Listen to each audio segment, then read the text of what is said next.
நேர்பட பேசி நிகழ்ச்சிக்கு உங்கள் அனைவரையும் அன்போடு வரவேற்கின்றேன். இன்றைய நிகழ்ச்சியில் நாம் விவாதிக்க இருக்கக்கூடிய தலைப்பு என்பது கட்சி தொடங்கிய 27 மாதங்களில் விஜய் முதல்வரானது எப்படி, அதுதான் தலைப்பு. நான் விருந்தினர்களை உங்களுக்கு அறிமுகம் செய்து விடுகிறேன்.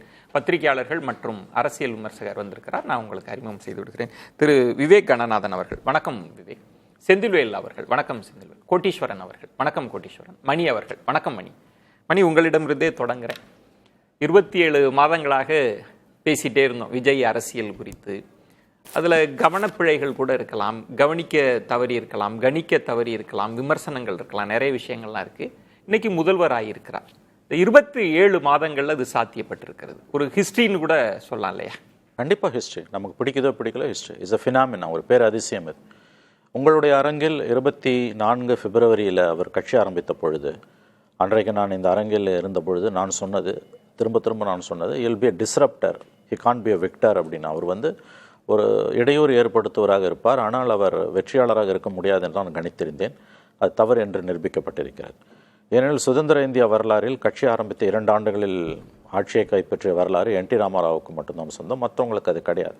என்டிஆருக்கு கூட ஏன் அது சாத்தியப்பட்டுனா, அன்றைய ஒன்றுபட்ட ஆந்திர பிரதேசத்தில் காங்கிரஸ் மட்டும்தான் இருந்தது, எதிர்கட்சிகளே இல்லை, சுத்தமாக இல்லை. கம்யூனிஸ்டுகள் சிறிய அளவில் இருந்தாங்க, மாற்றே இல்லாமல் இருந்த பொழுது, காங்கிரஸ் பலவீனப்படும் பொழுது, அதிருப்தி அதிகமாக போகும்பொழுது, அஞ்சயா கவர்மெண்ட்டில் மிகப்பெரிய அளவில் ஊழல்லாம் நலிஞ்ச பொழுது, திரைப்பிரபலமாக இருந்த என்டிஆர் கட்சி ஆரம்பித்த பொழுது அங்கே அவர் ஆட்சியை பிடிப்பதற்கான ஒரு அரசியல் களமாக அது உருவெடுத்து.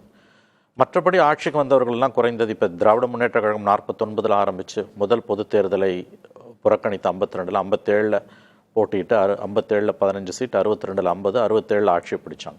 ஸோ கட்சி ஆரம்பித்து 18 ஆண்டுகள் ஆச்சு அவங்களுக்கு ஆட்சி பிடிப்பதற்கு. இந்த மாதிரி நாடு முழுவதுமே பல கட்சிகள் ஆரம்பித்து குறைந்தது 10 ஆண்டுகள் கழித்து தான் ஆட்சியை பிடிச்சாங்க. ஆந்திராவில் கூட பொலிட்டிக்கல் ஸ்பேஸ் அங்கே காங்கிரஸுக்கு மாற்றாக ஒரு பொலிட்டிக்கல் ஸ்பேஸ் இருந்தது, அதனால் வர முடிஞ்சது. இங்கே 2 திராவிட கட்சிகள் 60 ஆண்டுகளாக கோல் வச்சது, அதுக்கு முன்னால் இருந்த காங்கிரஸ். இங்கே இந்த பைபோலார் பாலிட்டிக்ஸில் புதியதாக வரக்கூடிய தேர்ட் பிளேயர் அவர் ஒரு டிஸ்ரப்டராக தான் இருப்பார் நம்ம நினச்சோம். ஆனால் அவங்க 2 பேரையும் பின்னுக்கு தள்ளி அதில் ஒரு கட்சியை கிட்டத்தட்ட ஏடிஎம்கேவை பெரிய அளவில் சேதாரப்படுத்தி ஆட்சியை கைப்பற்றியது என்பது ஒரு மிகப்பெரிய ஒரு சாதனை தான். நான் நினைக்கிறேன் இது கொஞ்சம் ஆறாமராக ஆலோசித்து நம்ம ஆய்வு பண்ண வேண்டிய ஒரு விஷயம். அதாவது ஆங்கிலத்தில் சொன்னால் it needs a deeper research and study. எந்த விதமான ஒரு பக்க சார்பும் இல்லாமல், ஒரு முன்முடிவுகள் இல்லாமல் நம்ம அப்ஜெக்டிவாக ஸ்டடி பண்ண வேண்டிய விஷயமா நான் பார்க்குறேன். அதாவது socio political, economic and psychological issues எல்லாமே இதில் இன்வால்வ்டு. இதில் சோஷியல் மீடியாவோட ரோலு, சோஷியல் மீடியாவில் இருக்கவங்க மட்டுமே இதுக்கு காரணம் அப்படின்னு சொல்ல முடியாது நம்ம. அவங்க அப்போ மெயின் ஸ்ட்ரீம் மீடியாவில் இருக்கக்கூடிய விஷயங்கள் சோஷியல் மீடியாவில் எதிரொலிக்குதுன்னா மெயின் ஸ்ட்ரீம் மீடியா தவறு பண்ணுதுன்னு அர்த்தம். அதனால தான் நான் சொல்கிறேன், இது ஆறாமர ஒரு ஆய்வுக்கு உட்படுத்த வேண்டிய ஒரு விஷயம். ஏனெனில் ஒருவர் கட்சி ஆரம்பித்து, திரைப்பிரபலமாக இருந்து கட்சி ஆரம்பித்து, திரைத்துறையில் உச்சத்தில் இருக்கும் பொழுது கட்சி ஆரம்பித்து 2 ஆண்டுகளில் அதிகபட்சமாக அவர் எதிர்கட்சி தலைவராக வருவார் என்று தான் பலரும் கணித்திருந்தார்கள். அதுவும் இந்த run up to the election கிட்டத்தட்ட வரும்பொழுது ஒரு மெயின் ஏடிஎம்கேவை பின்னுக்கு தள்ளி அவர் எதிர்கட்சி தலைவராக வருவார் என்று நினைத்தார்கள். ஆனால் ஆட்சியையே கிட்டத்தட்ட ரீச் பண்ணிட்டார். ஒரு 10 சீட்டு தான் குறைவு உங்களுக்கு. இட்ஸ் ஆல்மோஸ்ட் அ விக்ட்ரி உங்களுக்கு. அப்போ இது நம்ம நிச்சயமாக அதுவும் ஒரு சோஷோ எக்கனாமிக் இண்டிகேட்டர்ஸில் முன்னணியில் இருக்கக்கூடிய ஒரு மாநிலம், சமூக பொருளாதார காரணிகளில் முற்போக்கு மாநிலம், ஒரு வெல்ஃபேர் ஸ்டேட். இப்படிப்பட்ட ஒரு வாக்கு அவங்க ஒரு மேண்டேட்டை மக்கள் கொடுத்துருக்காங்கன்னா, இது 2 பெரிய கட்சிகளுக்கு ஒரு மேசிவ் வேக்கப் கால், அவங்களுக்கு கொடுக்கப்பட்ட ஒரு எச்சரிக்கை மணி. நம்ம அடிக்கடி சொன்னதான் என்னமோ நடந்துகிட்டு இருக்குது கிரவுண்டில். அன்ஃபார்ச்சுனேட்லி மெயின் ஸ்ட்ரீம் மீடியா அதை கேஜ் பண்ண தவறிடுச்சு. அதனால தான் நான் மறுபடியும் வலியுறுத்துகிறேன் விஜயன், இது இன்னும் அதிகப்படியான தரவுகளோடு எந்த விதமான பக்கசார்பும் இல்லாமல் ஒரு ஆராயப்பட வேண்டிய விஷயம். முத்திரை குத்துறது, ஸ்லாண்டர் பண்ணுறதெல்லாம் ரொம்ப ஈஸி, பட் அதை தாண்டி இது போகணும். அப்படி தான் நான் இதை பார்க்குறேன். நீங்கள் சொன்னதில் முக்கியமான இடம்ன்றது, திரு ரஜினிகாந்த் அவர்கள் 21 வர டைமில் வருகிறேன்லாம் சொல்லிட்டு அவர் பலரையும் அழைச்சி பேசின ஒரு பேச்சுன்றது. நம்ம வரலாம், மாற்றம்லாம் சொல்கிறாங்க, ஆனால் திமுகன்ற ஒரு கட்சி இருக்குது, அதிமுகன்ற ஒரு கட்சி, ஆளும் கட்சி, ஆண்ட கட்சி, பணபலம், வாக்கு வங்கியெல்லாம் இருக்குது, இதையெல்லாம் உடைச்சிட்டு நம்ம வந்தோன்னு சொல்லுங்கள், அப்போ வரேன்னு டேபிளை தட்டினார். அப்போ அவர் இதெல்லாம் சவாலாக இருக்குன்னுலாம் சொன்னார். பல பத்திரிகையாளர்கள் மெயின் ஸ்ட்ரீம் அந்த மரபார்ந்த கணக்கில் தான் எல்லாருமே கணக்கு போட்டு இவர் ஸ்பாய்லராக இருக்கலாம், டிஸ்டர்பராக இருக்கலாம் அப்படின்னு சொன்னார். ஆனா என்ன நடந்திருக்குன்ற ஒரு கேள்வி இருக்குல்ல, அது என்ன? ஏன் அதிமுக பலவீனமா இருந்ததா, இல்ல ஆட்சிக்கு எதிரான அலையா, இல்ல மாற்றத்திற்கான குரலா, இல்ல திடீர்னு உருவான மொமெண்டமா? இதை எப்படி புரிஞ்சுக்கல? அதான் நான் முதல்ல சொன்னதான் சொல்றேன். ஒரு ஆழமான ஆராய்ச்சி தேவைப்படுகிறது. ரொம்ப டீப் ஆன்டி இன்கம்பன்சி இருந்திருக்குது. முதலமைச்சர் தோற்கிறார், 14 அமைச்சர்களுடன் சேர்ந்து முதலமைச்சர் தோற்கிறார். அப்போ இது வந்து இத்தனைக்கும் அந்த தொகுதிக்கு வந்து அவர் நிறைய செஞ்சிருக்காரு. அவர் வந்து விசிபிளா தெரியுது. அந்த தொகுதிக்கு போறவங்க யாருமே வந்து ஸ்டாலின் அவர்கள் அவங்க இந்த 5 ஆண்டுகள் அதற்கு முன்பு செய்த 2 முறை அங்கே வெற்றி பெற்றிருக்கிறார். 11, 16, 21 நிரம்பவே செஞ்சிருக்கார். பட் ஸ்டில் அவர் தோற்கிறார். அப்போ நம்ம வந்து இதை வந்து ரொம்ப ஆழமாக இதை வந்து ஆராய வேண்டி இருக்குது. அதாவது it has not come out of நத்திங்னுவாங்க. இதை வந்து ஒரு திரை கவர்ச்சி, ஒரு அணில் குஞ்சுகள் இப்படிலாம் விமர்சனம் பண்ணிட்டு போகிறதுன்றது வந்து நம்மை நாமே ஏமாற்றிக் கொள்வது. இன்னொரு பெரிய தப்பு விஜயை விமர்சிப்பவர்கள் பண்ணது, அவங்க விஜயை விமர்சிக்கிறது தப்பு கிடையாது. விஜய் ஆதரிப்பவர்களை வந்து விமர்சித்ததும் இழிவுபடுத்தியதும் என்னைக்கு தற்கூரின் பேச ஆரம்பிச்சாங்களோ அன்னைக்கே வந்து இவர்களுக்கான அந்த சரிவு ஆரம்பித்தது நான் நம்புறேன். நீங்க மக்களை இழிவுபடுத்தக்கூடாது.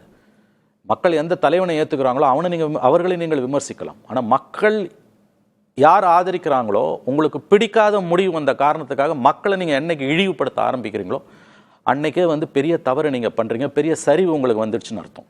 அப்படித்தான் இதை நான் பார்க்கிறேன். இது ரொம்ப ரொம்ப முக்கியமான ஒரு விஷயம். இதை யாருமே கடந்து போக முடியாது. ஆனால் ஒன்று மட்டும் உறுதியாக சொல்கிறேன் விஜயன், இனிமேல் தமிழக அரசியல் வந்து பழைய அரசியல் கிடையாது. அதாவது 5 ஆண்டுகளுக்கு ஒரு முறை வந்து போகிற ஒரு தேர்தல் முடிவு அல்ல. இது சைக்கிளிக்கல்னுவாங்க.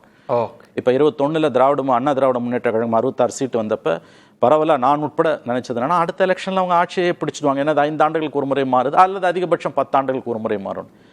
ஆனால் அது இப்போ மாறி இருக்குது உங்களுக்கு. அதுவும் வாக்களித்தவர்களோட பேட்டர்ன். இப்போ நீங்கள் பார்த்தீங்கன்னா, இப்போ நம்முடைய திராவிட முன்னேற்ற கழகம், அண்ணா திராவிட முன்னேற்ற கழகத்தில் வந்து வட்ட செயலாளர்கள், நம்முடைய அவங்க லோக்கல் ரெப்ரஸன்டேட்டிவ்ஸை நம்ம ஏரியாக்களில் நம்ம பார்ப்போம். நம்ம வசிக்கும் பகுதிகளில் திமுக பிரமுகர்களை பார்ப்போம். வட்ட செயலாளர்கள், மாவட்ட தலைவர்கள், செயலாளர்கள். இந்த கட்சியில் யாருமே பார்க்க முடியல. இப்போ நீங்கள் வசிக்கக்கூடிய பகுதியில் இருக்கக்கூடிய தாவேக பிரமுகர்கள் யாருன்னு உங்களுக்கு தெரியுமா? தெரியாது. உங்களுக்கு தெரியாது. இங்கே இருக்கக்கூடிய நண்பர்களுக்கும் தெரியாதுன்னு தான் நான் நம்புறேன். அதில் எனக்கு தெரியாது. திருமணி, நீங்கள் சொன்னதில் ரொம்ப ஆழமாக பகுப்பாய்வு செய்யணும். ஏன்னா 27 மாதம் 2 பெரும் கட்சி, 2 பெரும் கூட்டணிகள் தொடர்ந்து வெற்றி பெற்று கொண்டிருக்கிற திமுக, மீடியா சகலமா அவங்க கையில இருக்கு. அப்படியும் வந்து தோக்குறாங்க. அதுல ஒரு இடம் பாத்தீங்கன்னா திருமணி, இந்த மேண்டேட் அப்படின்றதுல இப்ப காவிரி டெல்டா அப்படின்னா விஜயால காலூன்ற முடியல. இது தமிழகம் முழுவதும் அப்படி ஒரு சுனாமி இருக்கா அப்படின்னா அந்த பேட்டர்னும் இல்லை. டீப் சவுத்துல விஜயால பெருசா பெனிட்ரேஷன் சவுத்துல இல்ல, டெல்டால இல்ல. சென்னை பேட்டர்ன்ல இருக்கு, வெஸ்ட்ல இருக்கு, நார்த்ல இருக்கு. அதே ரூரல் வெஸ்ட் அப்படின்னு பார்த்தீங்கன்னா அங்க திரு இபிஎஸ் அவர்கள் பாமக தான் இருக்கு.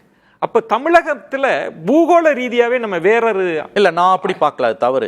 ஜெயிக்கிறவங்க எல்லாருமே ஏதோ ஒரு பிராந்தியத்துல தோத்துதான் இன்னொரு பிராந்தியத்துல ஜெயிச்சிருக்காங்க. 1,75,00,000 பேர் வாக்களிச்சிருக்காங்க. ஆமா, அண்ணா திராவிட முன்னேற்ற கழகம் கிட்டத்தட்ட 101 தொகுதிகளை டெபாசிட் இழந்திருக்கு. இதெல்லாம் பாராமீட்டர்ஸ் உங்களுக்கு வந்து இல்ல. நீங்க ஒட்டுமொத்தமா தாவேகாவுக்குமான மேண்டேட்டாவும் அது இல்லைன்னு சொல்றேன். சில மண்டலங்கள்ல தாவேகா அப்படி மண்டல வாரியா பிரிக்காதீங்கன்றேன். எல்லா காலத்திலயும் அது அப்படிதான் இருந்திருக்கு. இப்ப 34% ஓட்டுன்றதை நான் எப்படி புரிஞ்சுக்கிறது? எம்ஜிஆர் அவர்கள் 77ல 30% ஓட்டு வாங்கி 130 சீட்டா கன்வெர்ட் ஆச்சு. இன்றைக்கு 34 சீட் வாங்கி அன்பார்ச்சுனேட்லி அவருக்கு அது 108 சீட்டு தான் வருது. சோ நீங்க சொல்றது தமிழ்நாடு முழுவதும் இதான் பேன் தமிழ்நாடு சினாரியோ தான் நான் பாக்குறேன். அப்படின்னா இதை எப்படி வேணா நம்ம ஆர்கியூ பண்ணலாம். ஏன் அப்போ விஜயால மெஜாரிட்டி பெற முடியல? அதுதான சிக்கல். அதுதான் 30 தாண்ட. அதுதான் நான் சொல்றேன் உங்களுக்கு. 30% வாங்கின எம்ஜிஆரால 130 சீட்டு வாங்கும்போது 77ல 34% வாங்கி 108 சீட்டு தான். 1,75,00,000 வாக்குகள் வாங்கியிருக்காங்க. இன்னொரு விதமா நீங்க ஆர்கியூ பண்ணலாம். தோத்த இடங்கள்ல எல்லாம் இப்ப அவர்கள் தோற்ற மண்டலங்கள் நீங்க சொல்லக்கூடிய இடங்கள்ல 1000 ஓட்டு 500 ஓட்டுல தோத்து. இப்ப நீங்க சொல்றது ஒரு சுனாமி அடிச்சு சுனாமி. நான் அதை தான் சொல்ல வரேன். நீங்க வந்து ஒரு நிமிஷம், அதாவது வந்து நீங்க வந்து ரொம்ப அதாவது வந்து கம்பார்ட்மெண்டலா இது பார்க்காதீங்க. நீங்க இந்த ரீஜன்ல ஏன் இல்லை, இந்த ரீஜன்ல ஏன் இருக்குதுலாம் ஓவரால் வந்துடுச்சு. உக்காந்துட்டாரு. 2 வீழ்த்தப்பட்டவர்கள் ஜாம்பவான்கள். எப்படி நம்ம இதை வந்து கடந்து போக முடியல? நம்ம கடந்தே போகல மணி. நீங்க சொன்ன மாதிரி பகுப்பாய்வுல உட்கார்றப்ப அவருமே கூட ஏன் இந்த மண்டலங்களை வெற்றி பெறலன்னு அவருமே பகுப்பாய்வு கண்டிப்பா பண்ணுவாருங்க.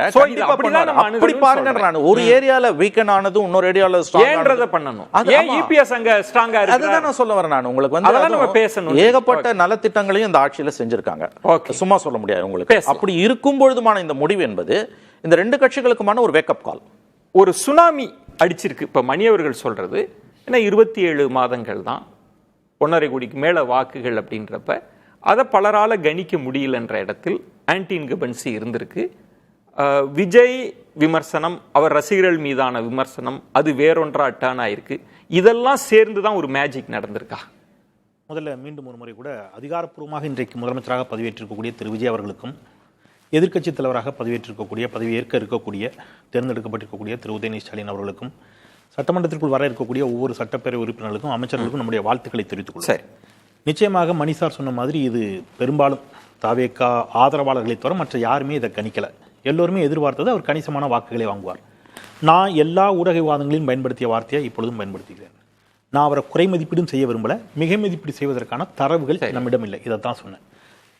இரு பெரும் திராவிட கட்சிகளின் மீது அரை நூற்றாண்டு காலமாக ஆண்டிருப்பதால் ஒரு மாற்றம் வேணும் என்று சிந்தித்த மக்கள், இந்த மாற்றத்திற்கு பலரும் இங்கே முயற்சி செய்திருக்கிறார்கள். வைகோ பிரிந்து வந்தபொழுது வைகோ முயற்சி செய்தார், சீமான் முயற்சி செய்தார், கமலஹாசன் முயற்சி செய்தார். ஆனால் அவர்கள் எல்லோருக்கும் இல்லாத ஒரு வசீகரம் அதுக்கு நிச்சயமாக அவருடைய திரைத்துறையின் மூலமாக அவருக்கு கிடைத்தது. ஆனால் அந்த வசீகரத்தை மற்றவர்கள் சரியாக பயன்படுத்தினார்களா அப்படிங்கிறதுல கேள்வி எழுகிறது. இவங்க ஏதோ ஒரு இடத்துல அதை மிகச் சரியாக பயன்படுத்தியிருக்கிறார்கள், அதற்கான உழைப்பை செலுத்தியிருக்கிறார்கள். எந்த இடத்துல பயன்படுத்தியிருக்கிறாங்க அப்படின்னு சொன்னா, நீங்க மற்றவர்கள் ஆஸ் யூஷுவல் இந்த இருவரும் திராவிட கட்சிகளும் என்ன மாதிரியான தேர்தல் நடைமுறைகளை, வாக்கு சேகரிக்கும் நடைமுறைகளிலிருந்து இந்த தேர்தல் பணிகள், நீங்க எல்லா கட்சிகளும் என்ன பண்ணுவாங்கன்னா, ஒரு மாவட்ட செயலாளர் நியமிப்பாங்க, ஒன்றிய செயலாளர் நியமிப்பாங்க, கிளைக்கழக செயலாளர் நியமிப்பாங்க. இந்த பேட்டர்ல தான் இவங்க ஒர்க் பண்ணுவாங்க. அப்போ ஒரு நவீன தலைமுறை உருவாகி இருக்கிறது அப்படிங்கிற இடத்துல இருந்து அந்த நவீன தலைமுறையை எப்படி போய் ரீச் பண்றது அப்படிங்கிறதுல இவங்க முழுவதுமாக இவங்க இன்னைக்கு அவர் நன்றி சொல்லுகின்ற பொழுதே விர்ச்சுவல் வாரியர்ஸுக்கு சேர்த்து நன்றி சொல்கிறார். அப்போ அந்த மெத்தடை அவங்க கையில் எடுத்திருக்கிறாங்க. கையில் எடுத்து ஆட்சிக்கு எதிரான விமர்சனங்களை மேடை போட்டு பேசிய காலம் போயிடுச்சு. அவங்க இணையத்தின் வழியாக ஆட்சிக்கு எதிரான பிரச்சார உத்தியை மாத்திருக்காங்க. நாங்க ஆட்சிக்கு வந்தா என்ன செய்வோம் என்று இதற்கு முன்பு இருந்தவர்கள் மேடைகளில் முழங்கினார்கள். ஆட்சிக்கு எதிரான கேள்விகளை மேடைகளில் கேட்டாங்க. மணி அவர்கள் சொன்னதுல திரு செந்தில் ரொம்ப முக்கியமான இடம் சொல்றது, ஆட்சிக்கு எதிரான அலை வீசி இருக்கிறது. ஒன்று, மாற்றத்தை எதிர்நோக்கி சமூகம் காத்திருக்கிறது. இந்த ரெண்டு விஷயம்தான் ஒரு வெற்றியை விஜய்க்கு கிடைக்கும். ஆட்சிக்கு எதிரான அலை அப்படிங்கிறத நான் எப்படி பார்க்குறேன் அப்படின்னு சொன்னால், நிச்சயமாக எந்த ஒரு கட்சி மீண்டும் ஆட்சிக்கு வராமல் போகுது அப்படின்னு சொன்னால் அந்த ஆட்சி வேணாம், இன்னொரு ஆட்சி வரணுங்கிறதுக்காக தான் மக்கள் வாக்களிக்கிறாங்க, அதில் மாற்றுக்கிறது இல்லை. ஆனால் ஆட்சிக்கு எதிரான அலை ஒரு பெரிய சுனாமியாக நான் அதை எப்படி என் பார்வையில் நான் எப்படி பார்ப்பேன் அப்படின்னா, 91 தேர்தலில் கலைஞரை தவிர திமுகவில் அனைவரும் தோற்றார்கள். அது ஒரு சுனாமி, அதில் எல்லாருமே அடித்து வீழ்த்தப்பட்டார்கள். 96 மேடம் ஜெயலலிதா அவர்களே தோற்றார்கள், அது ஒரு சுனாமி. ஆனால் 2016 வீசியது சுனாமியா அப்படின்னா இல்லை. திமுகவும் அதிமுகவும் நெக் டு நெக் ஒரு மயிரிழையில் அவ்வளவுதான், ஒரு விழுக்காடு தான். எஸ். அப்ப இங்கே அது ஒரு சுனாமியாக ஒரு ஒட்டுமொத்தமாக அப்படியான ஒன்றாக இருக்குமே என்று சொன்னால், புதுச்சேரியிலே அந்த மாதிரியான ஒரு தாக்கத்தை அது ஏற்படுத்தி இருக்க வேண்டும் என்று ஒரு பார்வை இருக்கிறது. ஏன் நம்ம தமிழ்நாட்டுக்குள்ள ரிசல்ட் நான் அது ஆமான்னு தான் அந்த இடத்துல அந்த இடத்தில் இப்ப மணி அவர்கள் தொட்ட இடத்தையே கேட்கிறேன். 2 பேரும் திராவிட கட்சிகள், 2 பேரும் அணிகள், எல்லா பலமும் படை பரிவாரங்களோடு இருக்கிறப்ப ஒரு 27 மாதங்கள்ல அவர் அதை சாதித்து, நான் அதை இல்லைன்னே மறுக்கல, நான் அதை தான் சொன்னேன். நம்ம எல்லோருமே, நான் உட்பட அதை தெளிவாக சொல்லிட்டேன், அதில் எனக்கு மாற்று கருத்து இல்லை. ஆனால் அது சுனாமி என்று வருகின்ற பொழுது அந்த வார்த்தையில மட்டும் தான் நான் மாறுபடுறேன். சுனாமி அப்படின்னு ஒரு ஆவேச அலைன்னு சொன்னா திமுகவுக்கு இத்தனை இடங்களே வந்திருக்க கூடாதுங்கிற. நீங்க இன்னும் 91 மார்க் இருந்திருக்கணும் ரிசல்ட், அல்லது 96 மார்க் இருந்துச்சுன்னா நீங்க சொன்னா அது ஒரு பெரும் சுனாமி அப்படின்னு சொல்லலாம். அப்கோர்ஸ் மணி சார் சொன்ன மாதிரி முதலமைச்சரே வெற்றி வாய்ப்பை தவற விட்டிருக்கிறார் அப்படிங்கிறதெல்லாம் கருத்தில் எடுத்துக்கொள்ளப்பட வேண்டியது, அதில் மாற்று கருத்தில். ஆனால் நீங்கள் சொன்ன கேள்வி முக்கியமானதுதான். ஒரு அலை என்று வருகின்ற பொழுது எல்லா மாவட்டத்திலும் அட்லீஸ்ட் ஒரு சீட்டாவது கண்டிப்பாக கன்வெர்ட் ஆகிருக்கணும். ஆனால் 8 மாவட்டங்களில் அவருக்கு ஒரு சீட்டு கூட கன்வெர்ட் ஆகலை அப்படிங்கிறது இங்கே நம்ம கவனத்தில் எடுத்துக்கணும். புதுச்சேரியில் அவருக்கான வெற்றி வாய்ப்பு அவரால் உறுதி செய்ய முடியல அப்படிங்கிறதையும் நம்ம கவனத்தில் எடுத்துக்கணும். ஒன்று. இன்னொன்று, இந்த அலை இன்னும் கொஞ்சம் வேகமாக அடிச்சிருந்தாலும் இந்த 4 நாள் குழப்பம் இருந்திருக்காது, தனித்த பெரும்பான்மையோடு அவர் வந்திருப்பார். சரி, இந்த அலை முற்றிலும் இல்லாமல் இருந்திருந்தாலும் குழப்பம் இருந்திருக்காது, அவர் எதிர்க்கட்சி வரிசையிலையோ அல்லது ஒரு கணிசமான வாக்குகளை மட்டுமே பெற்றிருப்பார். அப்போ இங்கே என்ன நடந்திருக்குதுன்னு நான் புரிஞ்சுக்கிறேன் அப்படின்னு சொன்னால், 2 கட்சிகளும் வேண்டாம் என்று நினைக்கக்கூடிய ஒரு தலைமுறை வாக்காளர்கள் இருக்கிறார்கள். அவர்களுக்கு ஏதோ ஒரு இடத்துல ஒரு மாற்று தேவைப்பட்டுச்சு. அந்த மாற்றாக விஜய் மிகச்சரியாக அந்த வயதினரிடம் சென்று சேர்ந்திருக்கிறார். ஒன்று. அவர்களிடம் சென்று சேர்ந்தது மட்டும் இல்லாமல் பேரண்ட்ஸையும் அவர் குழந்தைகளை வச்சு, வீட்டில் இருக்கிறவங்களை வச்சு கன்வின்ஸ் பண்ணியிருக்கிறார். இதெல்லாம் நம்மளே பார்த்துட்டோம். அப்போ இதை அவர் சரியாக செய்திருக்கிறார். இன்னொன்று, அவர் மிகச் சரியாக சில உத்திகளை கையாண்டார். அதுதான் ரொம்ப முக்கியமானது நான் சொல்ல வரேன். என்ன மாதிரி அப்படின்னு கேட்டிங்கன்னா, அவர் எங்கேயுமே மீடியாவை சந்திக்கல. ஏன் அப்படின்னு கேட்டிங்கன்னா, மீடியாவை சந்திக்கின்ற பொழுது நீங்கள் உங்களுடைய என்ன சொல்கிறது, உங்களுடைய நோக்கத்தை அல்லது உங்களுடைய செயல்பாட்டை நீங்கள் எல்லா இடத்துலையும் தெளிவுபடுத்த வேண்டிய ஒரு கட்டாயம் வரும். அப்போ அவர் ஒரு விஷயத்தில் தெளிவாக இருந்தாரும் நான் பார்க்குறேன். நீங்கள் ஒவ்வொரு இஷ்யூக்கும் என்கிட்ட கேள்வி கேட்பீங்க, நான் அதை சொன்னேன்னா அது ஒரு சிக்கலாக போகும். இந்த இஷ்யூவில் எப்படி கருத்து சொன்னால் அந்த வாக்கு செதறலாம், அந்த இஷ்யூவில் எப்படி கருத்து சொன்னால் இந்த வாக்கு செதறலாம். அதனால் நான் மீடியாவை சந்திக்கல. ஒன்று, ஒரு கட்டத்துக்கு மேலே அதிகாரப்பூர்வ செய்தி தொடர்பாளர்கள் ஊடக விவாதங்களுக்கு வருவதை நிறுத்தினார்கள். அதெல்லாம் ஒரு ஸ்ட்ராட்டஜி தான், நான் அதை குறையாக கூட சொல்ல, அது அவங்களுடைய பார்வை. நீங்கள் கேட்டதுனால சொல்கிறேன், பிரச்சார உத்தி மாறி. ஏன் அதிகாரப்பூர்வ செய்தி தொடர்பாளர்கள் கூட என்னுடைய நினைவு சரியா இருந்தால் எப்பொழுது அதிகாரப்பூர்வ செய்தி தொடர்பாளர்களை கூட தாவேகா ஊடக விவாதங்களுக்கு அனுப்பியதை நிறுத்தியதான் நான் பார்க்குறேன்னா ரொம்ப ஒரு சின்ன கருத்து இருக்கணும். திருப்பரங்குன்றம் விவகாரத்தில் தாவேகாவின் நிலைப்பாடு என்ன என்ற கேள்வி ஊடக விவாதங்களில் எழத் தொடங்கியது. அப்போ அவங்க ஒரு இடத்துக்கு நகர்றாங்க. என்ன அப்படின்னா, நம்ம பிஜேபியை மட்டும் ஸ்ட்ராங்காக அடிச்சா அது ஒரு விதத்தில் டிஎம்கேக்கு பலமா போயிடும். நடக்க போறது சட்டமன்ற சாஃப்ட் பெடலிங் பண்ணிக்கிட்டாங்க, நடுநாயமா இருந்துக்கிட்டாங்க. அதே சமயத்தில் அது ப்ரோ பிஜேபி என்ற பார்வையும் தந்துவிடக் கூடாதுங்கிறதுல தெளிவா இருந்தாங்க. அப்ப பிஜேபி கொள்கை எதிரின்னு சொன்னாங்க, ஸ்ட்ராங்கா டிஎம்கே அடிச்சாங்க. ஏடிஎம்கேவை அடிக்கல, ஜெயலலிதாவையும் எம்ஜிஆரையும் புகழ்ந்தார். அதனால அதிமுக வாக்கு பெருமளவுல இல்ல. இந்த இடம் நீங்க சொல்றது முக்கியம். அவங்க ரொம்ப பேசலன்றது, அவர் மட்டும்தான் அவ்வப்போது சில வரிகள்ல பேசினாங்க. திருப்பரங்குன்றம் அப்படின்னா 2 பேரும் கேம் ஆடுறாங்க சொல்லி வச்சு அது மாதிரிலாம் பேசினாங்க. இதெல்லாம் கடந்து இப்ப மணி அவர்கள் சொல்ற பாயிண்ட்ல அவங்க வரல, எல்லாத்துக்கும் பதில் சொல்லல. ஆனா எதிர்முகாம்ல விஜயை பற்றிய விமர்சனங்கள் இருந்துகிட்டே இருந்தது. இல்ல சாரி, நான் அதெல்லாம் மாறுபடுறேன். எதிர்முகாம்ல என்ன தப்பு பண்ணாங்கன்னா, குறிப்பா திராவிட முன்னேற்ற கழகத்தில் செய்த மாபெரும் தவறாக நான் பார்ப்பது, அவங்க அஇஅதிமுக மட்டும்தான் அடிச்சாங்க, எடப்பாடி பழனிசாமி பாஜக அடிச்சாங்க. இல்ல, நீங்க சொல்வது செந்தில் பிரச்சார தன்மை அப்படி இருந்தது. ஆனா இந்த 2 வருடங்கள்ல, இன்னும் சொல்லணும்னா கடைசி 1 வருடம்ன்றது சோசியல் மீடியாவாகட்டும் விவாத தன்மை எல்லாமே விஜய் சென்றிக்கா தானே இருந்தது. எல்லாருமே விஜய் நீங்க சோசியல் மீடியால நடக்கிற சண்டையை கேக்குறீங்க. இல்ல, நான் மீடியாவிலே சொல்றேன். இல்ல, நீங்க இந்த 2 ஆண்டுகள்ல தேர்தலுக்கு முன்பாக இன்றைக்கு திமுகவின் தலைவர், அன்றைக்கு முதலமைச்சர் எங்கேயாவது ஒரு இடத்துல விஜய் விமர்சிச்சு பேசியிருக்கிறாரா? இப்ப நீங்க சொல்லுங்க, பேசாம விட்டது அட்வான்டேஜா போயிடுச்சோ நான் யோசிக்கிறேன்.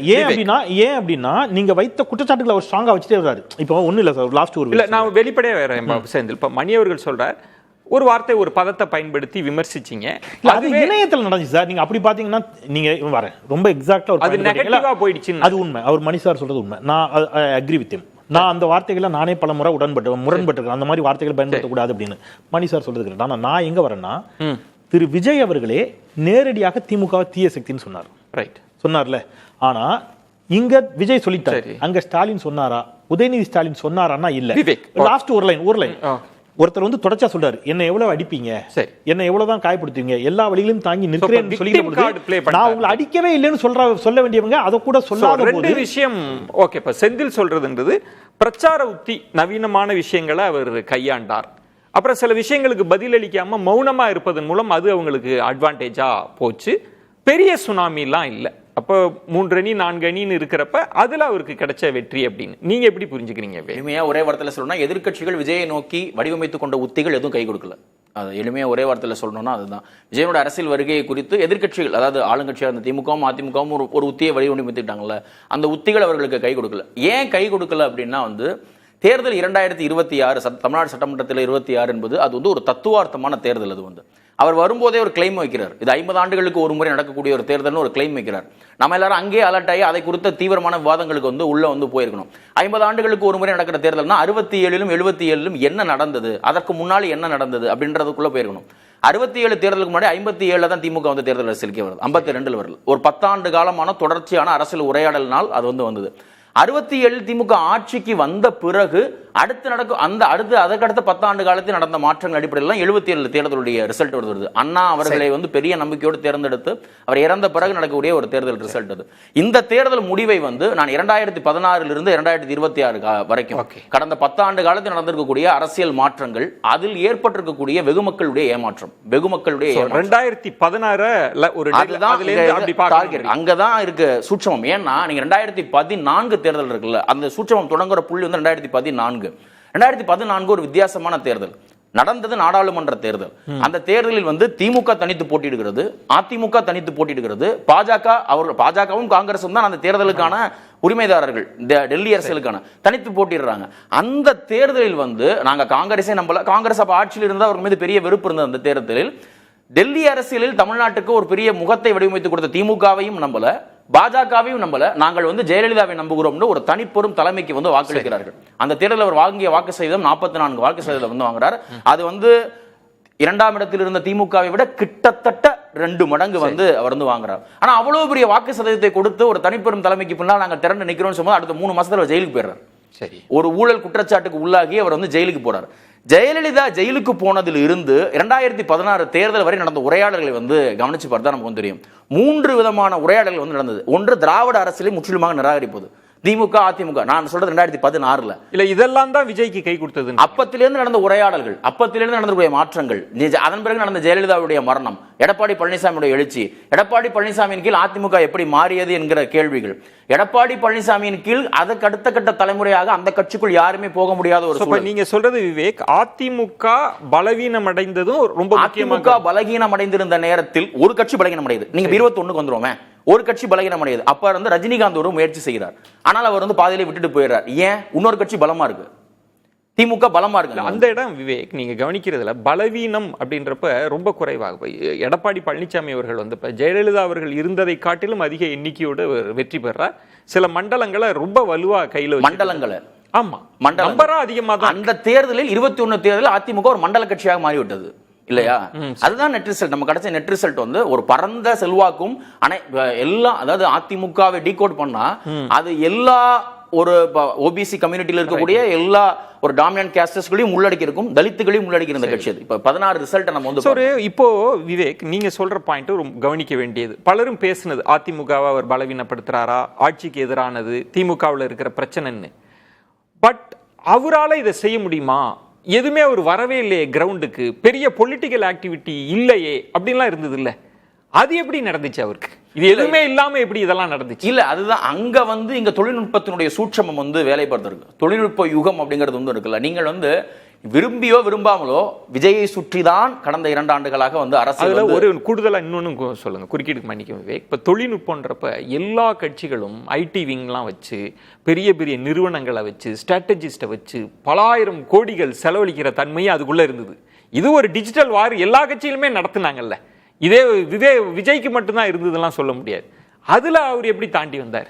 இது வந்து தன்னெழுச்சியான சாமானியர்களுடைய பங்களிப்பு இருந்தது. இங்க கடைசி வரைக்கும் தமிழக வெற்றி கழகம் அவங்களுக்கு கட்சி சார்பா வந்து அபிஷியல் ஆடே கொடுக்கல. சோசியல் மீடியாவால் வந்து வளர்ந்த ஒரு கட்சி, சோசியல் மீடியா பிரசன்ஸால் வந்து தங்களுடைய வந்து நிலைநிறுத்தி கொண்ட ஒரு கட்சி, அபிஷியலா விளம்பரமே கொடுக்கல. அபிஷியல் விளம்பரங்கள் அவர்கள் எங்கேயாவது பண்ணாங்க நீங்க பாத்தீங்களா? தேர்தல் அறிக்கைகள் குறித்தோ அல்லது வந்து பிரச்சாரங்கள் குறித்தோ மற்ற 2 கட்சிகளும் தொடர்ந்து விளம்பரங்கள் வந்து பண்ணிட்டு இருந்தாங்க. அப்ப நீங்க வந்து அவர்களுக்கு வந்து தெரியுது, இது வந்து தன்னெழுச்சியான மக்கள் பங்கேற்பை வந்து அவர்கள் வந்து ஒரு ப்ரீ பிளான்ட் அஜெண்டாவால அவங்க டிஸ்டர்ப் பண்ண விரும்பல. அந்த தன்னெழுச்சியான மக்கள் பங்கேற்பை தொடர்ந்து நடந்தது வந்து மக்கள் கிரவுண்ட்ல ஒரு தன்னெழுச்சி நடந்தது. ஆமா, இது வந்து இதுல இன்னொன்னு நான் சொல்ல நினைக்கிறேன், இது தமிழ்நாட்டுக்கு புதிது கிடையாது. இது தமிழ்நாட்டுக்கு இந்த தன்னெழுச்சியான மக்கள் பங்கேற்பால் ஒரு அரசியல் மாற்றம் நடப்பதுங்கிறது இருக்குல்ல. 67லும் 77லும் அதுதான் நடக்கும். இந்த இடம் தான் முக்கியமான இடம் விவேக்.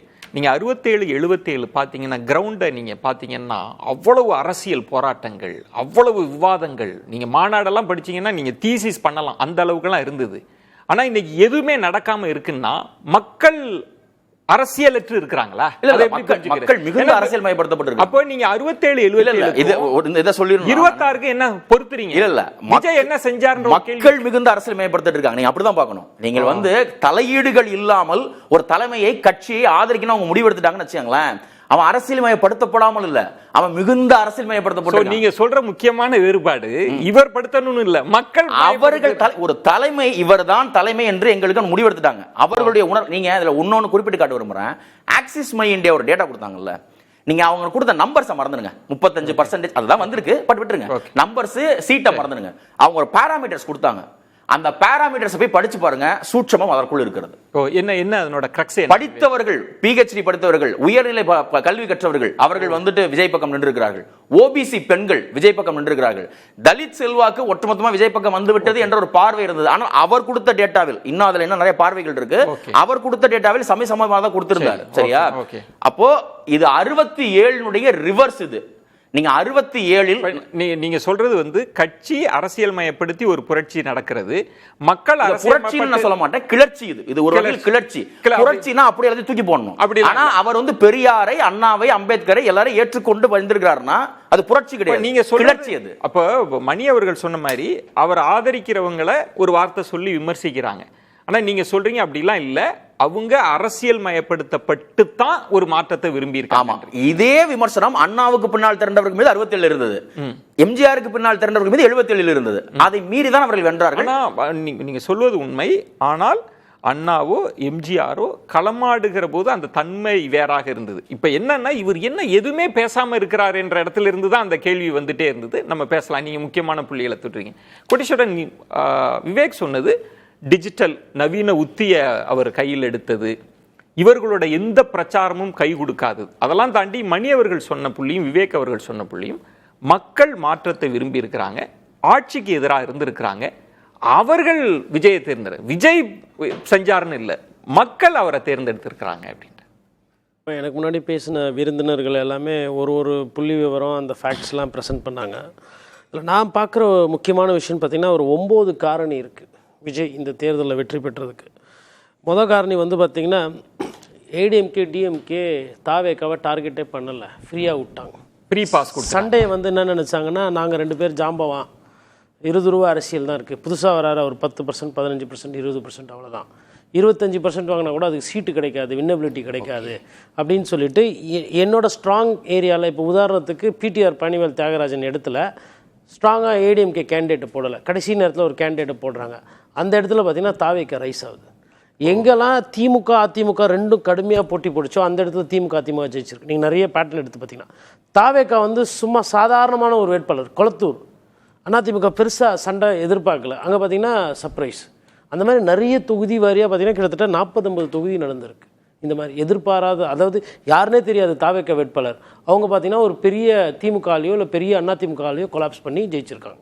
டேவிட் கோலியாத் கதை அந்த மாதிரி ஆயிருக்கு. ஸோ அது ஒரு ஃபினாமினா. அப்புறம் இன்னொன்று high urbanisation, mobile penetration, popularity. அதாவது எங்கெல்லாம் வந்து நகரம் அதிகமாக இருக்குது, நகரத்தில் செல்ஃபோன் பயன்பாடு அதிகமாக இருக்கோ அந்த இடத்துலலாம் வந்து தாவேக்கா அந்த பாப்புலாரிட்டி அந்த இண்டெக்ஸ் ஜாஸ்தியாக இருக்குது. Urban centric. அதே ரூரலில் அந்த இடம் வேலை செய்யலை. அதனால தான் அந்த ஒரு 9 மாவட்டம் இல்லை 8 மாவட்டத்தில் அவங்களுக்கு ஒரு சீட்டு கூட கிடைக்காம போனது. அதுக்கப்புறமா பார்த்திங்கன்னா மற்ற கட்சியிலெல்லாம் ஐடி விங்குன்னு ஒரு டிபார்ட்மெண்ட்டு, ஆனால் மொத்த கட்சியே ஐடி விங்காக மாறின ஒரு கட்சி எதுன்னு கேட்டால் தாவேக்கா. ஏன்னா ஃபீல்டில் ஆள் கிடையாது. இப்போது போருக்கு போகும்போது இராணுவம் இருக்கும், விமானப்படம் இருக்கும், தரைப்படம் இருக்கும், அதுக்கப்புறமா வந்து உங்களுக்கு கப்பல் படை இருக்கும். இவங்க வந்து வெறுமே வந்து ஏர் ஃப்ளைட், அதாவது ஏர்ஃபோர்ஸ், அது மாதிரி ஒரு டிபார்ட்மெண்ட்டு தான் இருக்குது. அதனால் ஐடி விங் ஒரு டிபார்ட்மெண்ட்டை வச்சு மொத்த தேர்தலையும் ஹேண்டில் பண்ணியிருக்காங்க. மற்ற இடத்துக்குலாம் செலவு பண்ணல, விளம்பரம் கொடுக்கல, போய் பார்க்கல, வேட்பாளர் அறிமுகப்படுத்தலை, மக்களை சந்திக்கல. அதில் எனக்கு ஒன்று ஒரு பத்திரிகையாளர் சொல்லுங்கள், ஒரு விர்ச்சுவல் வாரியர்ஸ்ன்றாங்க, ஐடி விங்காக இருக்கிறாங்கன்னா வாக்காளர்களை கவரணும்ல. ஏன்னா எதிர்முகாம்ல நிறைய விமர்சனங்கள்லாம் இருந்ததுல, என்ன பேட்டர்ன்ல கவர்ந்தாங்க? இது ரொம்ப முக்கியமான பொருள். இப்போ இதுலேயும் நம்ம சேர்த்து பார்க்கணும். இப்போ சார் வந்து மணி சார் ஒன்று சொன்னார், சைக்காலஜிக்கல் இஷ்யூ எல்லாம் பார்க்கணும். அப்போ சைக்காலஜிக்கலாக மக்களுக்கு என்னன்னா வந்து திமுக அதிமுகக்கு ஓட்டு போட்டு ஒரு போர்டம் இருந்தது, போதை இவங்களுக்கே போட்டு மாற்று, ப்ளஸ் அரசுக்கு எதிரான ஒரு கோவம் இருந்தது. குறிப்பாக அரசு ஊழியர்களோட ஓட்டுமே தாவேகாக்கு நிறைய போயிருக்கு திமுக கிட்ட இருந்து. ஆனால் அதெல்லாம் கவனிக்கலை, திமுக மிஸ் பண்ணிட்டாங்க. அப்போ என்ன ஆகி போச்சுன்னா எதிர்ப்பு என்பது இருந்திருக்கு, ரொம்ப வருடமாக இருக்குது, ரொம்ப காலமாக எல்லா அரசும் எதிர்த்தும் இருந்திருக்கு. இதை யார் அறுவடை செய்யறதுலன்ற ஒரு பிரச்சனை இருந்தது திமுகக்கும் அதிமுகக்கும் தாவேக்காக்கும். அதில் வந்து தாவேக்கா முந்தி விட்டார். அந்த இடத்துல ஒரு இடம் சொல்லுங்களேன் கோடீஸ்வரன். இப்போ நீங்கள் சொன்ன மாதிரி, இப்போ மணி அவர்கள் சொன்ன மாதிரி ஒரு டிஸ்ட்ரப்டராக இருப்பார், 20% 25%, கட்டாயம் ஒரு 10% வராதுன்னு நினச்ச இடத்துல அந்த 10% கன்வெர்ட் ஆகிருக்கு. இப்போ விவேக் சொல்கிற மாதிரி படித்தவர்கள் போயிருக்கிறாங்க, அரசு ஊழியர்களோட வாக்களிக்கும் தன்மைக்கு பின்னணியில் திராவிட கட்சிகளோட அவங்க பயங்கர அசோசியேட்டாக இருந்தவங்க. அந்த ஷிஃப்ட், பெண்களோட ஷிஃப்ட், குறிப்பாக ஓபிசி பெண்கள் ஷிஃப்ட்லாம் நம்ம இன்னும் அந்த டேட்டாவை பொருத்தி பார்க்கணும். எனக்கு இன்னும் அது தெரியல, இன்னும் அதுக்கான ஆய்வு பண்ணணும். அப்படி ஒரு மாற்றம் எப்படி நடந்தது? அப்போ ஏதோ ஒன்றுக்காக மாற்றத்துக்காக அதை இன்னும் சுருக்கமாக சொல்லணும்னா 2 விஷயம் நடந்திருக்கு. ஒன்று மார்க்கெட்டிங், இன்னொன்று பிராண்டிங். சர்க்கார் படத்தில் சொல்கிற மாதிரியே நான் வந்து புனிதர், நான் வந்து நல்லவன், நான் வந்து மாற்று அப்படின்றத மார்க்கெட்டிங் பண்ணுறது. மார்க்கெட்டிங் பிராண்டிங் தான். மார்க்கெட்டிங் பிராண்டிங் விஜய் வந்து அருமையாக பண்ணியிருக்கார். அதை ஒரு ஆக்டரே பண்ணியிருக்காரு. மற்ற கட்சியில் எல்லாமே நாங்கள் ஊழலே பண்ணலான்னு அவங்களும் மார்க்கெட்டிங் பண்ணுவாங்க. அவங்களும் வந்து எங்களை மீறிக்கு யாரும் பண்ண முடியாது பிராண்டிங் பண்ணியிருக்காங்க. ஆனால் ஒரு நடிகரே தன்னை வந்து மார்க்கெட்டிங் பிராண்டிங் பண்ணும்போது என்ன ஆகி போச்சுன்னா அதை மக்கள் வந்து ஏத்துக்கிறாங்க. அது மக்களுக்கு தெரியல அதுக்கு பின்னாடி என்ன இருக்கு ஏது இருக்கு. ஒரு விஷயம் இன்னொரு உண்மையை சொல்லிடுறேன் கோட்டீஸ்வரன், நான் உங்க இதுக்காக பாக்யராஜ் அவர்கள் நான் ஒரு சின்ன உதாரணத்துக்காக சொல்றேன். அவர் பெண்கள் அவ்வளவு ஆதரவு. இல்ல நான் கொஞ்சம் பாயிண்ட்ஸ் பேசிட்டேன்னா இருக்கும். நீங்க குறுக்கு கேள்வி கேட்டீங்கன்னா எனக்கு எழுதி வச்சது சொல்ல முடியாது. சரி சொல்லி மார்க்கெட்டிங் பிராண்ட் மார்க்கெட்டிங் பிராண்டிங் சொல்ல வர எந்த அளவுக்கு மார்க்கெட்டிங் பிராண்டிங் பண்ணிருக்காங்கன்னா தாவேக்கல் அதிகமான எம்எல்ஏக்கு நீ கிரிமினல் கேஸ் இருக்கு. கட்ட பஞ்சாயத்து, ரவுடிசம், கந்து வெட்டி விட்டது, வீடு தேடி உள்ள போய் திருடினது, ரேப்பு, அந்த மாதிரிலாம் இருக்கு. ஆனா இதெல்லாம் எதுவுமே வெளியில வரல. இந்த சைடு சேகர் பாபுனா இப்படி, அந்த சைடு இன்னொருத்தர்னா இப்படி, நேருனா அப்படி, இந்த மாதிரி விஷயங்கள். அதுக்கப்புறம் அதிமுகவில் எடப்பாடி பழனிசாமி கிட்ட இதுதான் அதிகமாக வந்து பேசுபொருள் இருந்தது தவிர்த்து விஜயோட வேட்பாளர்கள், அவர்களோட தன்மை, அவர்களோட பூர்வீகம், அவங்க என்ன பண்ணாங்க அதெல்லாம் வரல. அதனால தான் அந்த பிராண்டிங்கில் அவங்க சக்ஸஸ் ஆகிட்டாங்க. இன்னொன்று திமுக அதிமுக விழுந்ததுக்கு முக்கியமான காரணம் திமுகவில் டூ மெனி பவர் சென்டர்ஸ். அதாவது அதிகாரிகள் ஒரு பங்கு, அப்புறம் பெண் போன்ற அமைப்பு, ஐடி விங் அது ஒரு இது, அப்புறம் ஒரு சில இளம் அமைச்சர்கள் அவங்க வந்து நம்ம ஜெயிக்கவே முடியாது அப்படின்ற மாதிரி டூ மெனி பவர் சென்டர்ஸ். திமுக இதுல பிரச்சனை. அதிமுக என்ன பிரச்சனைனா too many spoilers. Sasikala, OPS, Sengottaiyan. அப்போ அங்கே டூ மெனி பவர் சென்டர்ஸ், இங்கே டூ மெனி ஸ்பாய்லர்ஸ். இது எல்லாமே வந்து விஜய்க்கு வந்து களத்தை வந்து அழகாக பண்ணி கொடுத்தது. இன்னொன்று ரொம்ப முக்கியமான விஷயம், இந்த தேர்தலில் எந்த தேர்தலுமே யாருமே குழந்தைகளை பயன்படுத்தினதில் விஜய் அவர்கள் பயன்படுத்தாத, அது அந்த அந்த டிபார்ட்மெண்ட்டு இந்த குழந்தைகளை நம்ம பயன்படுத்தலாமே அப்படின்னு சொல்லிட்டு மார்க்கெட்டிங் பிராண்டிங்கில் குழந்தைங்களே. நீங்கள் இதை ஒரு சுனாமி ஃபினாமினா நீங்கள் பார்க்கல? இல்லைங்க, சுனாமி ஃபினாமினா வந்துட்டு ஒரு 20-27 தொகுதியில் வந்து ஒரு 100-200 தான் இருக்குது. சுனாமினா ஒரு 150 பேர், 35 சீட்டு மும்முனை போட்டியில் 4 முனை போட்டியிலே வாங்குறாங்கன்னா சிங்கிள் மெஜாரிட்டி வந்திருக்கணும். அப்போ கன்னியாகுமரியில் ஓட்டே கிடைக்கல, ஆனால் மெட்ராஸில் அள்ளி கொடுக்குறாங்க. திருவள்ளூரில் அதிகமாக ஓட்டு வருது, ஆனால் கரூரில் ஓட்டு வரல. அதுக்கப்புறம் இதில் வந்து உங்களுக்கு ஒரு அர்பன் சென்ட்ரிக் மதுரையில் அதிகமாக ஓட்டு வருது. அதே வந்து அங்கேருந்து நீங்கள் ஒரு சில உள்ளே இருக்கிற இப்போ மயிலாடுதுறையில், நாகப்பட்டினத்தில் பார்த்தா ஓட்டு வரல. அதாவது ஓட்டு வாங்கியிருக்காங்க, வெற்றி பெற அளவுக்கு தனிப்பட்ட முறையில் வரத்துக்கு வந்திருக்கான்னு கேட்டால் வரல. ரொம்ப முக்கியமான இடம் கோட்டீஸ்வரன் சொன்னது. இப்போதான் நம்ம வந்து ஒரு ஆழமான பகுப்பாய்வுக்குள்ளேயே வந்திருக்கோம்னு நினைக்கிறேன் இந்த டிஸ்கஷனில். விவேக் சொன்ன தன்மைன்றது ஜெயலலிதா அவர்கள் மறைவுக்கு பிறகு ஏடிஎம்கே வந்து பலவீனம் அடையுது. ஆனால் முற்றா பலவீனம் அடையலை. அடைஞ்சிருந்தா விஜய் கூட 150 கிராஸ் பண்ணியிருக்க முடியுன்ற தன்மை. அப்புறம் அவங்களோட பிரச்சார உத்தின்றது ஒன்று. ஏடிஎம்கே டிஎம்கே வந்து இவரை ஒரு சீரியஸான கண்டென்டராக வந்து அவங்க பார்க்கல. அப்படி ஒருவேளை இருந்து அந்த ஃப்ரீ பாஸ் கொடுக்காம இருந்திருந்தா அவருக்கு ஒரு நெருக்கடி இருந்திருக்குன்ற அப்சர்வேஷன் இருக்கு. எப்படி பார்க்குறீங்க? நான் அப்படி பார்க்கல. அது ஒரு காரணமாக இருக்கலாம், அது மட்டுமே ஒரே காரணம் இல்லை. மக்கள் இவங்க 2 பேரும் வேணான்ற முடிவுக்கு வராங்க. இந்த வெறும் சோஷியல் மீடியாவை மட்டுமே வச்சு ஒருத்தர் வெற்றி பெற்றுவிட முடியும் என்பது நாம் மக்களை குறைத்து மதிப்பிடுகிறோம் என்று தான் நான் பார்க்கிறேன். அப்படி ஒன்று கிடையாது. இன்ஃபேக்ட் மெயின் ஸ்ட்ரீம் மீடியாவில் அவங்களுக்கு ஸ்பேஸ் இல்லாத காரணத்தால் தான் அவங்க அதிகப்படியாக சோஷியல் மீடியாவை நோக்கி நகர்ந்தாங்கன்றது தான் என்னுடைய பார்வை.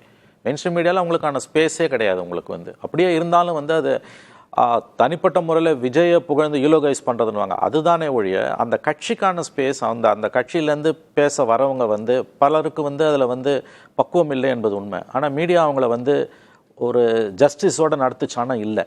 பெரும்பாலான மீடியாக்கள் வெரி அன்ஃபார்ச்சுனேட்லி இதுதான் சினாரியோ. 5 பேர் 4 பேர் வந்து விஜய்க்கு எதிராக பேசுகிறாங்கன்னா விஜய் சார்பாக வரவங்களை போட்டு தினம் கும்முன்னு கும்ம வேண்டியது, அதில் ஆங்கரும் சேர்ந்துப்பாரு. இதெல்லாம் வந்து உங்களுக்கு அவங்கள மெயின் ஸ்ட்ரீம் மீடியாவிலேருந்து வெளியேற்றுது. அதில் ஒரு பார்வை இந்த கோணத்தையும் நீங்கள் பாருங்கள். ஒருவேளை அவங்க ஆழமான விவாதத்தை விரும்பாமல் செந்தில் தொட்ட இடம் தான் சொல்கிறேன், அவர்கள் நினைத்திருந்தால் அப்படி ஒரு பாரபட்சம் இருக்குன்னு சொல்லி அவங்க நிராகரிச்சிருக்கலாம். ஆனால் ஒவ்வொரு இஷ்யூக்கும் அவர்கள் தனித்து பேட்டியாக கொடுக்கறதுக்கோ விளக்க அறிக்கைகள் கொடுப்பதற்கோ எந்த தடையும் இல்லை. அதுவும் நடக்கல. இல்லை அதுதான் புதிய அவங்க செய்யவே இல்லை. இல்லை அது நான் அவரோட பலவீனத்தை நான் வந்து அங்கீகரிக்கிறேன், அதை நான் இல்லைன்னு நான் சொல்லலை. ஆனால் மீடியா வந்து குரலற்றவர்களின் குரல்னா நீங்கள் வந்து புதுசாக வந்திருக்கவங்களுக்கு வந்து ஒரு ஸ்பேஸ் கொடுக்கணும்ல. என்ன கேட்டிங்கன்னா கூடுதலாக ஒரு ஸ்பேஸ் கொடுக்கணும். அபத்தமாக பேசினா கூட குறைஞ்சபட்ச நியாய தர்மம் கூட இல்லாமல் தான் வந்து கடந்த 2 ஆண்டுகளாக வந்து 90% மீடியா வந்து நடந்திருக்குது. அவங்க ஏன் சோஷியல் மீடியாவை மட்டுமே நம்பி அதிகமாக போனாங்கன்றதுக்கான ஒரு காரணம் இங்கே இடம் இல்லை. அப்போ அவன் எங்கே போவான்? இது வந்து தொழில்நுட்பம் அவனுக்கு கொடுத்துருக்க வளர்ச்சி. அவங்க பயன்படுத்திக்கிட்டாங்க. நீங்க என்னதான் மீடியால பேசினாலும் நீங்க வந்து பேசாம இருந்தாலும் தொழில்நுட்பம் இருந்தாலும் இல்லாட்டியும் மக்கள் வேணான்னு முடிவு பண்ணிட்டாங்கன்னா வேணாம். இப்ப ஒண்ணு இல்லைங்க, 30 ஆண்டுகளுக்கு முன்பு தொலைக்காட்சிகளும் அச்சு ஊடகம் மட்டுமே இருந்த காலகட்டத்துல அப்ப மக்கள் ஆட்சி மாற்றத்தை கொண்டு வராங்க. 5 வருஷம் பொறுத்து மறுபடியும் கொண்டு வராங்க. 77 இந்திரா காந்தியை அனுப்பிட்டு 2.5 வருஷத்துல மறுபடியும் அவங்களை கொண்டு வராங்க. மக்களுக்கு எல்லாமே தெரியும். இந்த சோஷியல் மீடியால மட்டுமே அவங்க இயங்கினாங்கிறதுக்கான ஒரு காரணம் என்னை பொறுத்தவரையில் மெயின் ஸ்ட்ரீம் மீடியா அவங்களுக்கு அநீதி இழைத்தது. அப்படிதான் நான் அதை பார்த்தேன். கோட்டீஸ்வரன் செந்தில் மணி அவர்கள் சொல்றப்ப குறுக்கிடணும்னு சொன்னீங்க. எந்த இடத்துல மாற்று கருத்து நீங்க சொல்றீங்களா? அதாவது அண்ணன் வந்து சார் வந்து சொன்னாங்க மெயின் ஸ்ட்ரீம் மீடியாவில் அவருக்கு போதிய முக்கியத்துவம் கொடுக்கல. மெயின் ஸ்ட்ரீம் மீடியாவில் 2-வே டிராஃபிக். உங்ககிட்ட பேட்டி கொடுத்தாருன்னா நீங்கள் திருப்பி கேள்வி கேட்பீங்க, கேள்விக்கு பதில் சொல்லணும். ஆனால் இன்ஸ்டா, சோஷியலு, ரீல்ஸு, டிக்டாக்கு, யூடியூப்பில் 1-வே டிராஃபிக். கிட்டத்தட்ட 600-700 பேரை போட்டு அவங்க அந்த வேலையை 1.5 வருஷமாக பண்ணாங்க. 27 மாதம் வேலை செஞ்ச மாதிரி போட்டிருக்கீங்க நீங்கள். ஆக்சுவலாக அதில் ஒரு 5-6 மாதம் லீவு கரூர் சம்பவம் பிறகு. ஆனால் அப்பவும் வந்து என்னென்னா இந்த சோஷியல் மீடியாவில் ஆக்டிவாக இருந்தது. நீங்கள் மனசாட்சியோடு சொல்லுங்கள், யூடியூப்பில் டிவி சேனலில் அவர் போனதை லைவாக 2.5 மணி நேரம் 3 மணி நேரம் இந்த ஊடகம் லைவ் போட்டுச்சா போடலையா? வேற எந்த முதலமைச்சருக்கோ ஸ்பேஸ் கொடுத்தாங்க? எடப்பாடி பழனிசாமி போனார் பயணம், ஏசி பயணம், எதனா 10 நிமிஷத்துக்கு மேலே யாருன்னா லைவ் போட்டாங்களா? ஆனால் விஜயை எத்தனை வாட்டி எவ்வளோ நாள் எவ்வளோ மணி நேரம் எல்லா ஊடகமும் லைவ் போட்டுச்சு. 10 காசு விளம்பரம் தரல. ஆனா திமுகவும் அண்ணா திமுகவும் விளம்பரம் கொட்டினாங்க. எதுவுமே பண்ணாம அவரு யூஸ் பண்ணிக்கிட்டாரு. அதுதான் உண்மை. கோட்டி சொல்றதும் கோட்டி சொல்றத நான் மறுக்கல. அவருக்கு அந்த ஸ்டார்டம் பயன்படுத்த ஊடகங்களும் முயற்சித்தாங்க. இல்ல அது நான் ஒத்துக்கிறேன். நான் அந்த ஸ்டார்டம் பயன்படுத்தினாங்க, ரேட்டிங் டிஆர்பி பார்த்தாங்க, அதெல்லாம் ஓகே. நான் கேட்பது வந்து இந்த கட்சின்றது விஜய் மட்டும் இல்ல, விஜய் கட்சி சார்பா பேச வரவங்களுக்கு கொடுத்த ஸ்பேஸ் என்ன, அதுக்கான ஸ்பேஸ் என்ன? அதாவது ஒரு நிமிஷம் கோட்டி, அதாவது அவர் மீடியாவை என்கேஜ் பண்றதே இல்லை, அதை நம்ம பேசிட்டோம். அவங்க எலெக்ஷன் மேனிஃபெஸ்டோவை ரிலீஸ் பண்ற ஃபங்க்ஷன்ல மீடியாவை அலோவ் பண்ணாம கார் ஷெட்ல உட்கார வைக்கிறாங்க. அவலத்திலும் அவலம், அதை விட அவலம் அதை மீடியா பேசாதது. Okay fine. ஆனா இத்தனையும் மீறி தான் மீடியா வந்து, அதாவது ஜனநாயகன்றது என்ன விஜயன், ஜனநாயகத்தை மறுக்கிறவனுக்கும் நம்ம ஜனநாயக உரிமையை பாதுகாக்கணும். அப்படி பார்க்கும்பொழுது ஸ்டார்டம்னு சொல்லிட்டு அவரோட ரேட்டிங்கை வச்சு அவரோட பாப்புலாரிட்டியை வச்சு மீடியா பார்த்தாங்க, ஃபைன். ஆனா அந்த பார்ட்டியோட வாய்ஸா மீடியா டிபேட்ஸ்ல அவங்களுக்கு என்ன ஸ்பேஸ் கொடுத்தீங்க? சோ அதான் என்னோட பாயிண்ட். ரெண்டு விஷயம். இப்ப மணி சொல்றதை நான் தொகுத்து சொல்றப்ப அவங்கள விமர்சித்தது அது நெகட்டிவா போனது. அவங்களுக்கு ஒரு விக்டிம் கார்டு தன்மை இருக்கு, ஒரு அநீதி இழைக்கப்பட்டிருக்கிறது. இதெல்லாம் சேர்ந்து மக்களிடத்தில் வேறொன்றா மாறி இருக்கு, அவருக்கு ஆதரவா மாறிடுச்சு. ரெண்டு விஷயம் வச்சுக்கலாம் சார். காலையில் அவர் வீட்டில் இருந்து கிளம்புகின்ற பொழுது அந்த டோர் திறப்பதிலிருந்து நேரலை செய்யப்பட்டது. நான் குறையா சொல்லலை. மெயின்ஸ்ட்ரீம் மீடியா அவர் விமானம் ஏறி தனி விமானத்தில் விமான நிலையத்தில் அவர் கார் இறங்குறது, விமானத்திற்குள் ஏறுவது, அந்த விமானம் வந்து தரையிறங்குவது, அந்த விமானத்திலிருந்து அவர் வெளியில் வருவது எல்லாம் நேரலை செய்யப்பட்டது. இதை விட மெயின்ஸ்ட்ரீம் மீடியா என்ன செய்யணும்? ஒன்று. இன்னொன்று, ஒரு டிபேட் நீங்கள் கடந்த 2 ஆண்டு டிபேட் தலைப்பிடுங்க என்ற கூட இருக்கு. அவர் சொன்ன 27 மாதம் எதுவும் சொன்னீங்க. பெருவாரியாக தாவேக்காவை சுற்றி விவாதங்கள் நடந்தன. சகோதரர் விவேக் அதை சொன்னார். நான் முடிச்சிடறேன். நடந்தது அவங்களுக்கான ஸ்பேஸ் இல்ல. ஒரு நிமிஷம் நான் முடிச்சிடறேன் சார். ஒரு நிமிஷம்.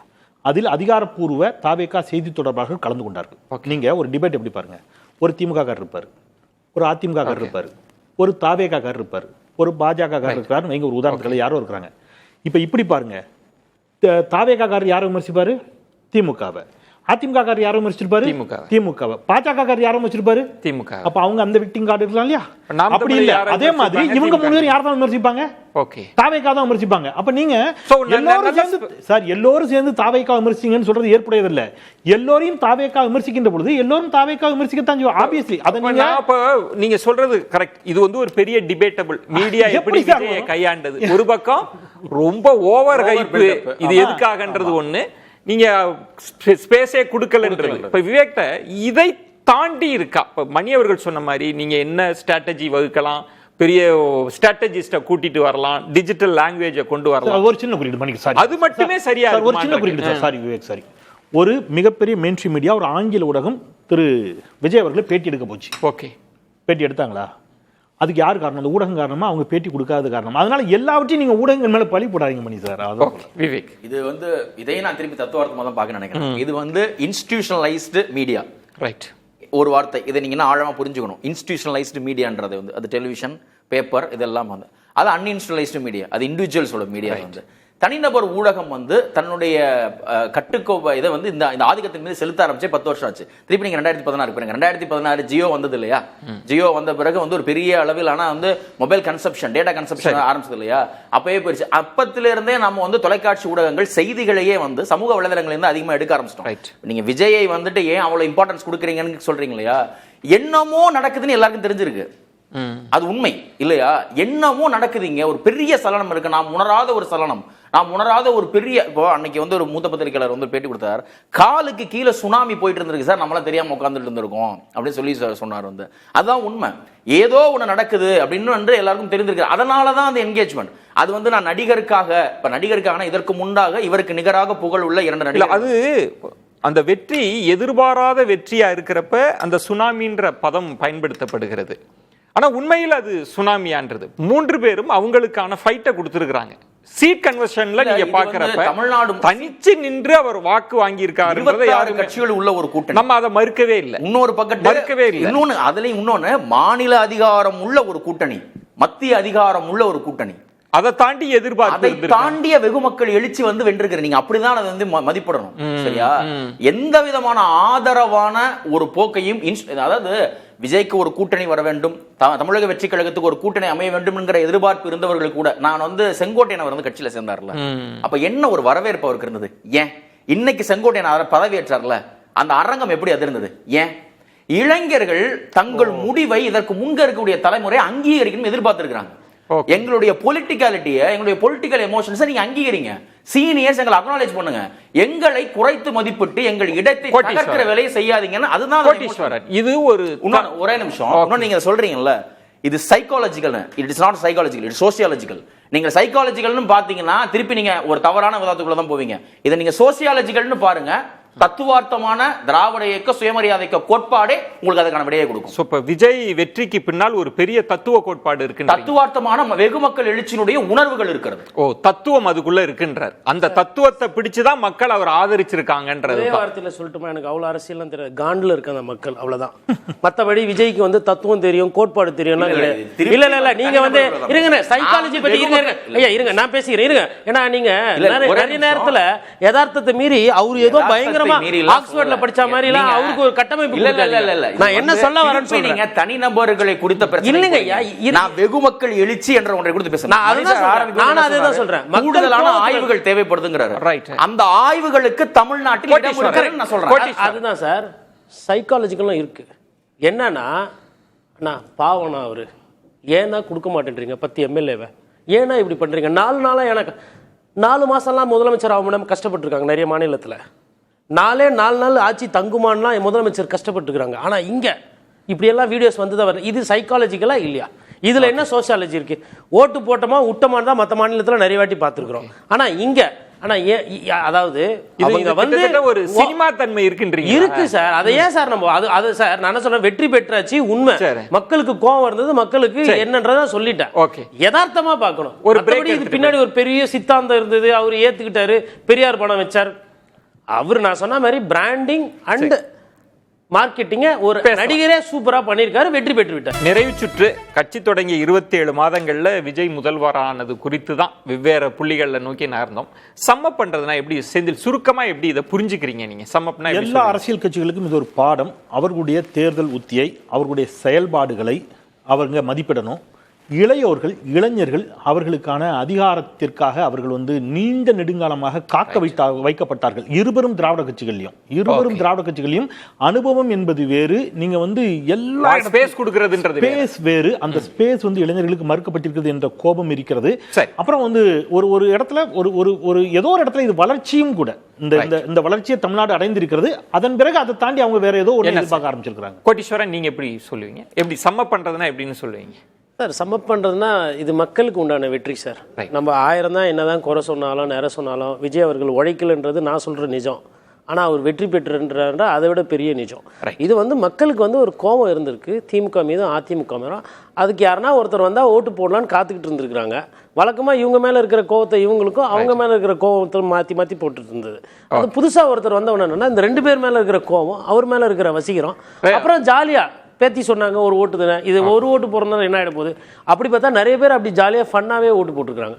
எல்லாம் சேர்ந்து விஜய் அவர்களுக்கு ஒரு வெற்றி கொடுத்து விட்டது. இல்ல அதுதான் இந்த தேர்தல் என்பது ஒரு வெகுமக்கள் எழுச்சியினுடைய விளைவு. அதை முன்கூட்டிலேருந்தே நம்ம கணிக்க தொடங்கியிருந்தோம். தவறி இருந்தாங்க சில பேருக்கு அதில் நம்பிக்கை இருந்தது. நான் அதை மிக குறிப்பாக திராவிட இயக்க சுயமரியாதை இயக்க கோட்பாடுகளை ஆழமாக தெரிந்தவர்களுக்கு இதை நன்கு புரிந்து கொள்ள முடியும். 67, 77 இதுதான் நடந்தது, மீண்டும் அதுதான் நடந்திருக்கிறது. இது ஒரு திராவிட இயக்கத்துக்குள்ள இருக்கக்கூடிய தேர்தல் அரசியல் உட்கழகம். இது மீண்டும் மீண்டும் இப்படிதான் நடக்கும். பெரியார் அம்பேத்கர் பெயரை சொல்லி மீண்டும் ஒரு தனிப்பெரும் தலைமை உருவாகி இருக்கிறார். அந்த கட்சி ஒரு தனிப்பெரும் கட்சியாக தமிழகத்தின் அனைத்து தரப்புகளையும் திருப்தி செய்யக்கூடிய ஒரு கட்சியாக இன்னும் முழுமையாக பரிணமிக்கும். அடுத்த கட்டம் அதை நோக்கி தான் இது நகரும். திராவிடத்தினுடைய நீட்சியா அடுத்த கட்டத்தை நோக்கி நகருதுன்னு சொல்றீங்க. விருந்தினர்களுக்கு என்னுடைய நெஞ்சம் நிறைந்த நன்றிகளை தெரிவித்துக் கொள்கிறேன். மற்றொரு தலைப்பை சந்திக்கிறேன். நன்றி, வணக்கம். ஏற்றுக்கொள்ள முடியாது.